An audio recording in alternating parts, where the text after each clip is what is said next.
Autrefois, elles y allaient pour s'amuser. Mais aujourd'hui, à chaque fois qu'Alison et Lydie passent à côté de ce parc d'attractions près de Calais, elles sont prises d'une terrible angoisse. Ça vous rappelle quoi, là ? Le manège qui tombe, quoi. Ça fait trop peur. Puis je remettrai plus les pieds, quoi. On sait jamais, quoi. C'est arrivé une fois, ça peut arriver encore une fois.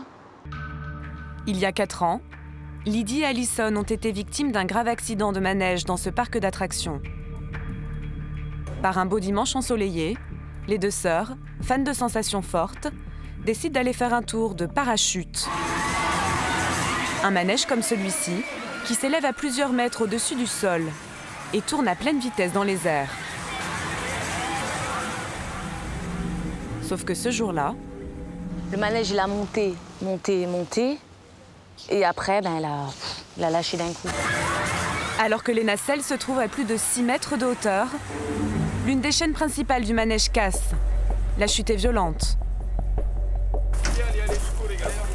Les 24 personnes qui se trouvent à bord des nacelles sont tout de suite prises en charge et hospitalisées. 4 sont grièvement blessées. Parmi elles, il y a Lydie, que l'on voit ici sur ce brancard. Aujourd'hui encore, elle garde des séquelles de l'accident. Mon dos, mes jambes, des moments ils se bloquent et je reste coincée. Donc quand c'est comme ça, j'appelle mon fils ou mon mari s'il est là et téléphone à quelqu'un pour qu'il vienne garder le petit parce que c'est impossible pour moi de me lever. Les accidents de manège sont rares, mais souvent spectaculaires. Comme ici en Chine, avec ces chaises volantes qui s'écroulent.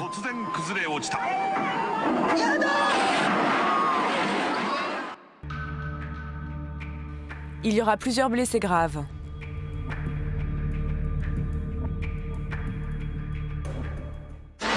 Ou encore au Japon, ce manège bloqué en hauteur par un problème mécanique. Il finit par s'effondrer, entraînant avec lui la grue des pompiers venus secourir les voyageurs. En France, en juillet 2007 à la Fête des Loges à Paris, c'est une nacelle qui percute le sol à 90 km/h. Un père et son fils trouvent la mort. Quelques mois plus tard, dans une autre fête foraine sur la Côte d'Azur, le moteur d'un manège s'emballe. 2 jeunes filles sont éjectées de l'appareil. En tout, une quinzaine d'adolescents sont blessés. Encore un accident en avril 2011, à Disneyland Paris. Un wagon percute un élément de décor tombé sur les rails. Bilan, 5 blessés, dont un grave. Au cours de ces 5 dernières années, on a compté en France une 50aine d'accidents, dont 10 très sérieux. Des catastrophes qui ont fait 5 morts et 150 blessés. Évidemment, ramené aux 100 millions de visiteurs qui fréquentent chaque année les parcs d'attractions et les fêtes foraines, c'est très peu. Mais tout de même, comment de tels accidents peuvent-ils survenir sur ces machines à se faire peur, qui en principe sont ultra sécurisées ?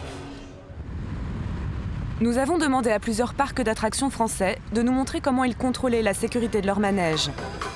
Tous ont refusé. Le sujet est tabou. Il ne faut surtout pas faire peur aux clients. C'est de l'autre côté du Rhin, en Allemagne, que nous avons trouvé un parc qui a accepté de nous ouvrir ses portes. Il possède une 50aine de manèges, dont la plus grande montagne russe d'Europe, le Silver Star. Avec 5 millions de visiteurs par an, la machine est mise à rude épreuve.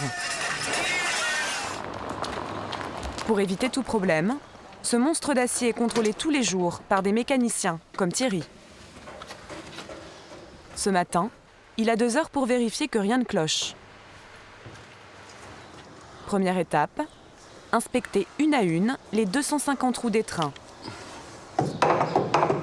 Et il a l'œil.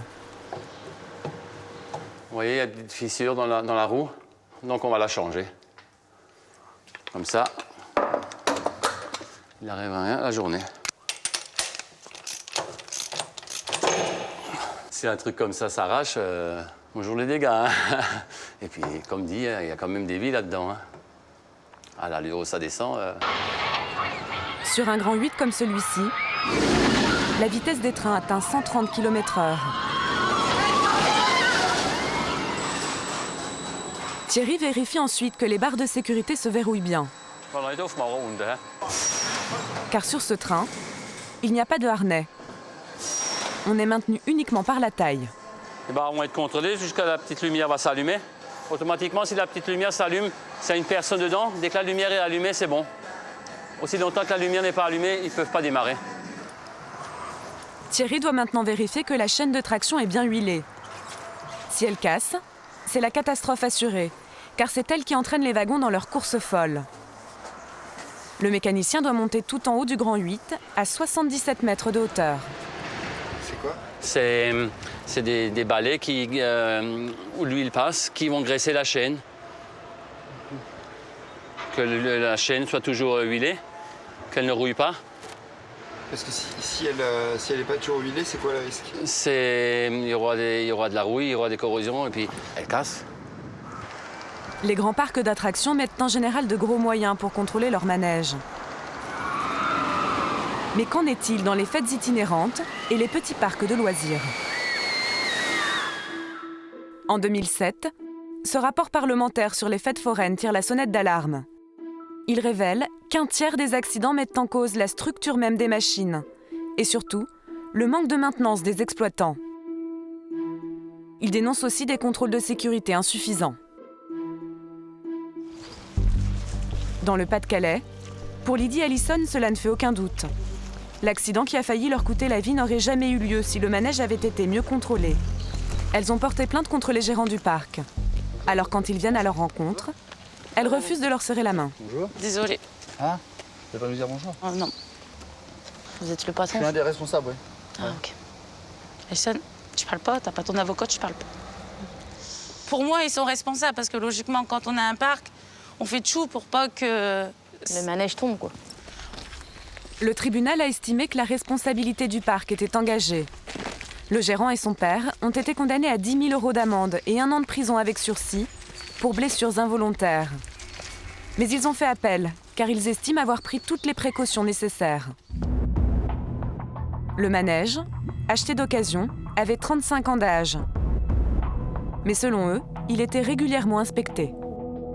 Le jour même, l'opérateur a contrôlé son attraction, a fait son tour d'essai à vide, ce qu'on appelle chez nous un tour d'essai à vide, et a rempli une fiche technique. Et il n'avait rien détecté non plus. Un tour d'essai et un contrôle visuel. L'opérateur regarde que sa barrière est bien fermée. Contrôle. Un contrôle visuel. Et manuel d'ailleurs. Les vérifications sont moins poussées que dans le grand parc d'attractions en Allemagne. Mais ces contrôles quotidiens sont laissés à l'appréciation des forains. En revanche, la loi impose tous les ans un contrôle technique par un expert indépendant. Et justement, ce manège venait de passer le contrôle avec succès. Si on n'aurait pas fait de contrôle ou qu'on ne serait pas serein, on serait responsable. Ou bien si les manèges ne seraient pas en état, on serait responsable. Mais là, tout a été fait comme ça devait être fait. On ne se sent pas responsable non plus de l'accident, quoi. Comment et par qui sont effectués ces fameux contrôles techniques? L'expert qui avait inspecté le parc de Calais est décédé depuis. Mais nous en avons rencontré un autre qui a accepté de nous montrer son travail et nous avons été un peu surpris. Au petit matin sur l'autoroute de l'Ouest. Depuis 25 ans, Denis Beaujard sillonne la France pour effectuer des contrôles techniques sur des attractions. C'est lui qui diagnostique la sécurité des manèges. Aujourd'hui, il se rend à Rouen, où une grosse fête foraine ouvre dans 3 jours. Il vient inspecter la star des montagnes russes, le King, le plus grand manège itinérant de France. Il a fallu un convoi de 17 semi-remorques pour le transporter et pas moins de 10 jours de montage. Voici le propriétaire, Karl van Krinest, forain depuis 4 générations. Passionné par sa machine, il peut selon lui déceler la moindre anomalie, rien qu'à l'oreille. C'est un gros mécano, donc on reste des grands enfants, on joue avec notre mécano. Nous, on connaît par cœur. Moi, je suis dans la caisse, j'ai pas besoin de me tourner pour savoir où est le train. Je l'ai à l'oreille, je sais où je trouve le train. Je sais à l'oreille s'il y a quelque chose de défectueux. J'entends des bruits qui sont pas normaux. Salut Karl, ça va bien? Salut, bien. Pour réaliser ces inspections, il faut être agréé par l'État. Denis Beaujard à commencer tout en bas de l'échelle. On ne commence pas par un King ou par un Booster ou par un double Rangers. On commence en général par une baraque à frites et un stand de tir. Et puis, expert, ça vient d'expérience. L'expérience venant en travaillant et en voyant des nouveautés. Première étape du contrôle, l'épaisseur des rails. Un appareil à ultrasons permet de vérifier si les tubes ne sont pas usés par les passages répétés du train. Le risque ? Que les rails se fissurent, voire qu'ils cassent, et que le train déraille. On a une épaisseur de 4 ici. Sur le bas du manège, l'épaisseur est normale. Il faut maintenant contrôler les rails situés en hauteur. Et pour cette opération délicate, c'est l'assistant de Denis qui joue les acrobates. Là non plus, rien à signaler. Il faut aussi contrôler les goupilles, ces chevilles métalliques qui verrouillent la structure au sommet du Grand 8. Mais elles se trouvent à 28 mètres de hauteur. Et cette fois-ci, l'assistant redescend du manège et se contente d'un simple coup d'œil depuis le sol. Et comment vous arrivez à voir les goupilles tout là-haut ? Parce que je sais où elles sont déjà.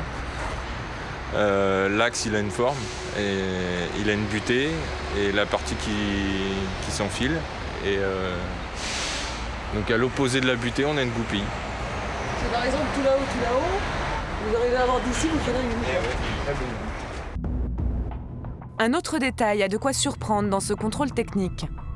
La loi permet au forain de choisir lui-même l'expert qui va contrôler son manège. En l'occurrence, Denis Beaujard. Les deux hommes se connaissent depuis des années. À bientôt. Alors, que penser de ces contrôles ? Rien de très bon selon Jean-Pierre Santin, l'expert judiciaire qui fait référence en la matière. C'est son avis qui fait autorité devant les tribunaux. Et son analyse est très sévère. Il y a quand même un certain nombre d'accidents qui pourraient être évités avec simplement un contrôle visuel un petit peu plus approfondi de la part de l'exploitant ou du contrôleur. Sur les accidents graves, je pense qu'on pourra en éviter la moitié, à peu près.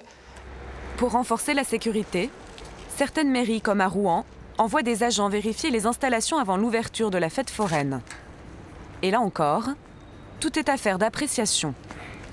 Bertrand, le technicien envoyé par la mairie, n'inspecte pas la machine elle-même, mais il veut savoir si elle est bien stable, bien calée. Ah, ça aussi. Ouais. Des cales qui bougent, c'est la routine. Le patron du manège comme l'inspecteur n'en sont d'ailleurs pas surpris. Vous êtes inquiet là ? Non, au contraire, on contrôle. Là, il y a un petit calage qui a bougé, au contraire, on va le refaire. Mais un peu plus loin, Bertrand découvre un autre problème. Normalement, il est interdit de faire reposer les pylônes en acier sur des cales en fer. Avec les vibrations, cela peut glisser. Pour éviter ça, il faut impérativement intercaler une planche en bois. Là, c'est acier sur acier. Ça aurait mérité une petite cale entre les deux. Ah, il y a un petit lac, on met jamais d'acier sur acier. Il n'y a rien du tout là. Et ce problème, Bertrand va le repérer à plusieurs endroits de la montagne russe.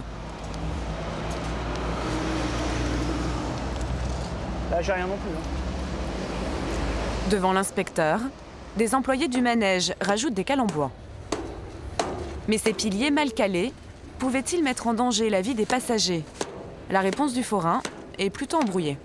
Acier sur acier, je suis sûr qu'il y a du bois en dessous. Si c'est tout fin, ça glisse le bois. On sait, l'acier sur acier, ça glisse. Mais ici, ça bouge pas derrière. Bref, on n'a pas très bien compris. Mais selon le technicien de la mairie, ce jour-là, il n'y avait aucun danger. Il faudrait vraiment qu'il y ait beaucoup de cales, vraiment désolidarisées pour avoir un problème particulier. Là, s'il y a une cale qui va bouger, d'ailleurs les cales du bout là-bas, elles vont bouger tous les jours, faut le savoir. Ça va être contrôlé tous les matins et des personnes vont revérifier les cales, recaler s'il y a besoin, parce que c'est une partie où il y a la descente du wagon et inévitablement ça bouge systématiquement si vous voulez. Donc d'où l'intérêt d'avoir un calage efficace dès le départ. On l'aura compris, la sécurité de ces installations, démontées et remontées plusieurs fois par an, repose sur une vigilance de tous les instants des forains. Mais les accidents peuvent aussi avoir une autre origine, le comportement des passagers.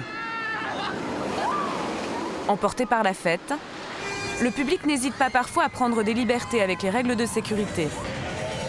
Comme ce père de famille qui demande à son fils de se hisser sur la pointe des pieds pour atteindre la taille réglementaire. Et un petit peu en dessous. C'est pas ça, comme moi. Avec la bénédiction du forain, le petit garçon monte sur le manège. Sa tête sort à peine du harnais. Ce soir-là, heureusement, il n'y aura pas de problème. Mais parfois, un comportement inconscient peut entraîner des conséquences dramatiques. Il y a un an, la vie de Fabrice et de sa famille a basculé. Bonjour Lucas. Banzai. Bonjour mademoiselle.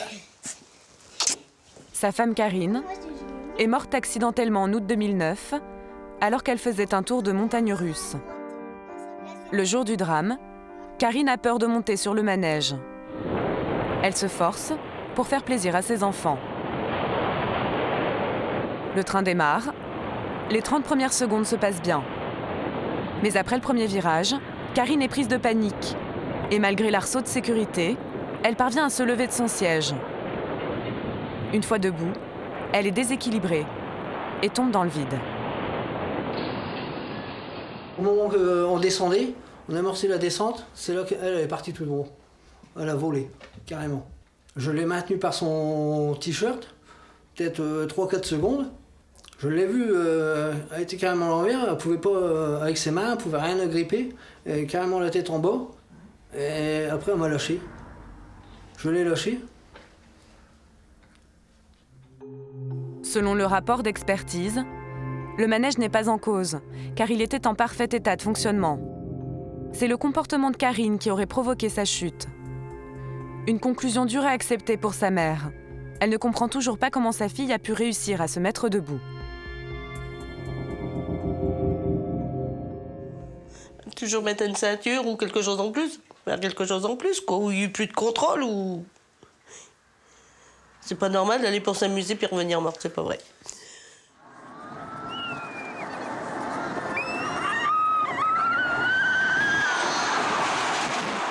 Malgré ces accidents qui restent rarissimes, le public demeure friand des manèges à sensations. Chaque année, de nouvelles attractions toujours plus spectaculaires font leur apparition dans les fêtes foraines et les parcs de loisirs.